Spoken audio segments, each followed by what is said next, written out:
घर संपत्ति नासी और मूड मुड़ाए वैसा न्यासी। ये भी वैराग्य का कारण है। वैराग्य हो गया कि नारे मुझे घर संपत्ति नासी, बड़ा दुख है इसलिए वैराग्य हो गया। भय से हमने कोई कत्ल कर दिया और पुलिस हमारे पीछे लगी है, हम डकैत हैं, पुलिस पीछे लगी है, तो हम वैरागी साधु हो गए। भय है बहुत पीछे, साधु हो गए, तो भय से वैरागी हो गए। कोई विचार से वैरागी हो गया। विचार से वैरागी वो व्यक्ति हैं जो ये सोचते हैं कि वैराग के बगैर परमात्मा नहीं मिल सकता है। तो जब आप उनसे बात करेंगे तो अपने विचार रखेंगे वैराग के, वस्तुतः उनका पूर्ण रूप से अंतर से राग है संसार से। लेकिन उनके जब विचार आप सुनेंगे, जैसे हमारे जैसे कथावाचक हैं, उपदेशक हैं, कि संसार से पूर्ण राग है लेकिन विचार वैराग के आप सुन रहे हैं, ये भी एक तरीका है। यहां भी आप भ्रमित हो सकते हैं। तीसरा है साधन से। अगर कोई साधक है, साधन करता है परमात्मा प्राप्ति के लिए, तो आप ये मान के चल सकते हैं कि वैरागी है। वस्तुतः साधन की सिद्धि पर ही वैरागी है। वस्तुतः हमारे हृदय से कुत्ता पर नहीं जाता, मन से कुत्ता पर नहीं जाता है। कुत्ते के जितने दुर्गुण हैं वो तो हमारे अंदर विराजमान है, क्योंकि हम भय से दुख से वैरागी हैं, हम दुख से वैरागी हुए।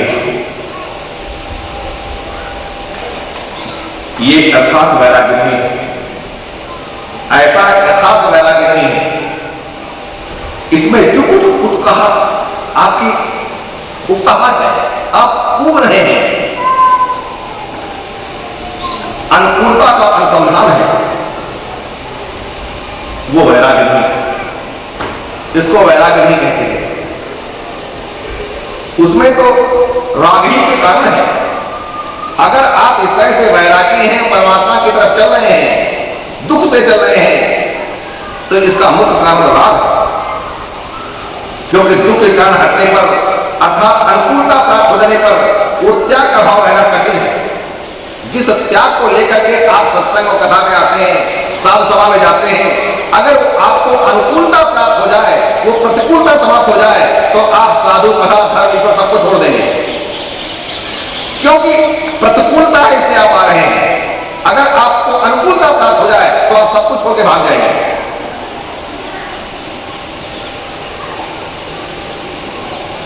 मेरे भाई, यदि प्रतिकूलता न रहे, मान लीजिए कि आपके जीवन में प्रतिकूलता नहीं रही, तो सब कुटुंबी जन मानो कुल सेवा करने लगे तो वैराग्य भूल जाए। आपके अंदर प्रतिकूलता समाप्त हो गई आपके घर की, और जितने कुटुंबी हैं आपके सेवा, वही केवल वैराग का अंश है। इस प्रकार दुख के कारण होने वाला वैराग्य यथार्थ वैराग्य नहीं है। इस प्रकार दुख के कारण होने वाला वैराग्य यथार्थ वैराग्य नहीं है। और ऐसे लोग यथार्थ भगवान के भक्त नहीं है और सत्संगी भी नहीं है। किंतु उस समय ये संग अच्छा मिल जाए। अब आप दुख से यहां जरूर आए हैं, लेकिन अगर आपको संग अच्छा मिल जाए, आपके मन मुताबिक संग मिल जाए, तो वही वैराग्य अधिक बढ़कर आत्मोद्धार का कारण बन सकता है। भले आप दुख से यहां आए हैं, पीड़ा से आए हैं, आपको सांसारिक बहुत दुख है, बहुत पीड़ा है, शारीरिक पीड़ा है, कहीं ने लात मारी थी तो विभीषण में आया, वो वैराग्य ज्यादा श्रेष्ठ है।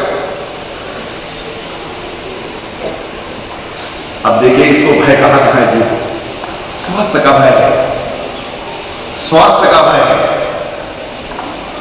राज्य का भय है, समाज का भय है, मान प्रतिष्ठा का भय है, जन्म मरण का भय है, और नाना प्रकार के नरकों का भय है। नाना प्रकार के नरकों का भय है। इन अनेक प्रकार के भयों से होने वाले राग के अभाव को भय से होने वाला वैराग कहते हैं। इन भयों की वजह से अगर संसार से राग छूट जाए, ये जितने भी भय हैं, स्वास्थ्य का भय है, राज्य का भय है, समाज का भय है, मान प्रतिष्ठा का भय है, जन्म मरण का भय है और नाना प्रकार के नरकों का भय है। इन भयों की वजह से अगर संसार से अंदर से आपका राग छूट जाए तो आप अवस्था वैरागी हैं। ऐसा भय से होने वाला वैराग श्रेष्ठ है। भोगों के शरीर भोगने से शरीर शिथिल होता है। जो इस शरीर से जितना ज्यादा भोग करता है उसका शरीर शिथिल होता है। वो 2 कदम चलने में असमर्थ है। वो 2 कदम चलने में असमर्थ है परमात्मा की तरफ। रोग बढ़ते हैं। भोगी व्यक्ति जितना ज्यादा भोगी होगा उसमें उतना ही ज्यादा रोगी होगा। ये उसकी पहचान है। जो जितना ज्यादा भोगी है वो उतना ही ज्यादा रोगी है।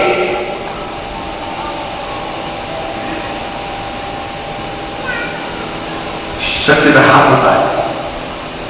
अगर हम भोगी हैं, रोग बढ़ते हैं तो शक्ति का ह्रास होता है। शक्ति में कमी आती है। कार्य करने का साहस नहीं होता। हिम्मत जुटा नहीं पाते हैं। छोटा सा छोटा भी कार्य करना होगा तो उनकी हिम्मत नहीं है कि वो अपने आप कर लें। तो वो किसी से पूछने के लिए जाएंगे। ज्योतिषी का सहारा लेंगे, आचार्य का सहारा लेंगे, साधु का सहारा लेंगे, जनपत्री का सहारा लेंगे, देवी देवताओं का सहारा लेंगे, भूत प्रेतों का सहारा लेंगे, ग्रह नक्षत्रों का सहारा लेंगे, या कोई उनसे और श्रेष्ठ व्यक्ति मिल जाए उसका सहारा लेंगे, क्योंकि उनके अंदर साहस की कमी है, क्योंकि भोगी, क्योंकि व्यक्ति भोगी।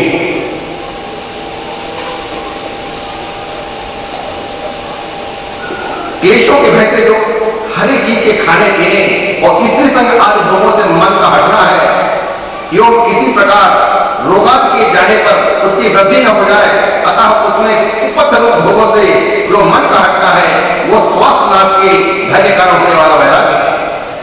अब देखिए, स्वास्थ्य नाश का जो भय है हमारे अंदर, जो शरीर की हमारी क्षमता है उसका ह्रास हो रहा है, वो किन कारणों से होती है? कहते हैं जो हर एक चीज के खाने पीने से, जो चीज मिली हम खाने लगे और जो चीज मिली वो पीने लगे। ये नहीं देखते हैं कि हमारे लिए स्वास्थ्यवर्धक है या हानिकारक है। ये हम नहीं देखते हैं। खाने पीने की चीज दी, एकदम मन लुलुक हुआ और हम बैठ गए होटल में। ये नहीं देखते कि वहां बासी चीजें खिलाई जा रही हैं, या सड़ी गली सब्जियां बनाई जा रही हैं, या मिलावट के मसाले मिलाए जा रहे हैं, या गंदे पानी का प्रयोग हो रहा है, या सिंथेटिक दूध की चाय दी जा रही है। ये सब नहीं देखते हैं। इस बात का हमको होश नहीं है। हर एक चीज खाने पीने और स्त्री संग आदि भोगों से मन का हटना है। और स्त्री का संग, जो अपने मन से स्त्री का संग हटा सकता है, तन से तो बहुत लोग सक्षम हो सकते हैं हटाने के लिए, क्या आप मन से स्त्री संग छोड़ सकते हैं? मन की नाड़ी से बचना इतना आसान नहीं है।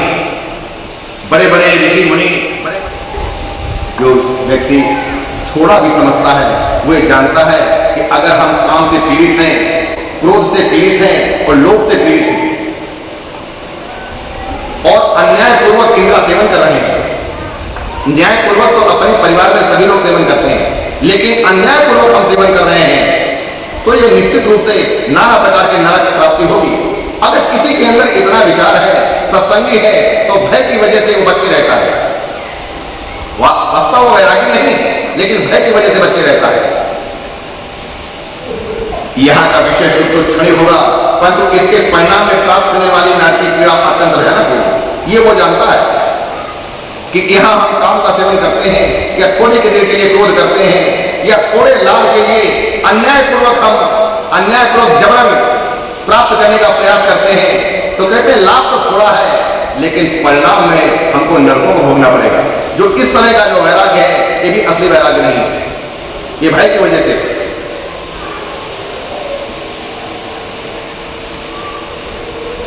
इसके परिणाम में प्राप्त होने वाली नारकीय पीड़ा अत्यंत भयानक और बहुत समय तक रहने वाली होगी। इस भय के कारण मन के काम प्रवाह से हटने के, नरकों के भय से होने वाला वैराग्य कहते हैं। नरकों के भय से होने वाला वैराग्य कहते हैं कि हमको नाना प्रकार की नारकीय योनियां प्राप्त होंगी अगर हमने ये कार्य किया। वस्तुतः ये वैराग्य नहीं है।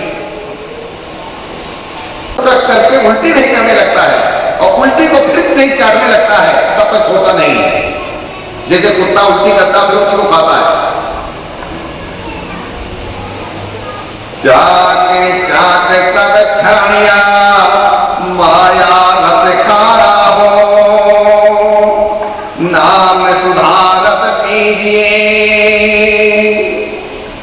नाम तो सुधारस है, अमृत है। फकीर सलाह देते हैं उसको पीजिए, केवल अपने रसना से न कहिए बल्कि पीजिए। नाम सुधारस पीजिए छिन बारंबार हो, और कहते हैं बार बार पीजिए और क्षण क्षण में पीजिए, हर क्षण में पीजिए और बार बार पीजिए। नाम सुधारस है, इसको पीजिए और बाकी विषय भोगों को छोड़ दीजिए। जो जो भोग सुख बुद्धि से भोगे गए हैं, कहते हैं काम क्रोध और लोभ को जिन व्यक्तियों ने सुख बुद्धि से उसको भोगा है कि हमको सुख की अनुभूति हो रही है, उन भोगों से धीरज नष्ट हुआ है। ये जीव उतना ही अधीर होगा, ये उसकी पहचान है। भगवान नारायण ने अर्जुन को समझाया कि काम भोगों को, क्रोध भोग को और लोभ भोग को जिन जिन लोगों ने सुख बुद्धि से भोगा है, देखिए एक तो संतान उत्पत्ति के लिए भोगते हैं, एक सुख बुद्धि के लिए भोगते हैं कि हमारे शरीर को सुख मिलता है, हमारी इंद्रियों को सुख मिलता है, हमारी बुद्धि को सुख मिलता है, हमारे मन को सुख मिलता है, इसलिए उन भोगों को हम बार बार भोगते हैं। जिन व्यक्तियों ने काम को, क्रोध को, लोभ को सुख बुद्धि से भोगा है, उनका धैर्य नष्ट हुआ है। वो कभी भी धैर्यवान नहीं होंगे, उनके अंदर धैर्य आ ही नहीं सकता। ऐसे व्यक्तियों का ध्यान नष्ट हुआ। सावधान होकर सुन लीजिए, आप कितना भी बैठकर यहां ध्यान लगाएं, लेकिन आपको ध्यान कभी लगेगा नहीं।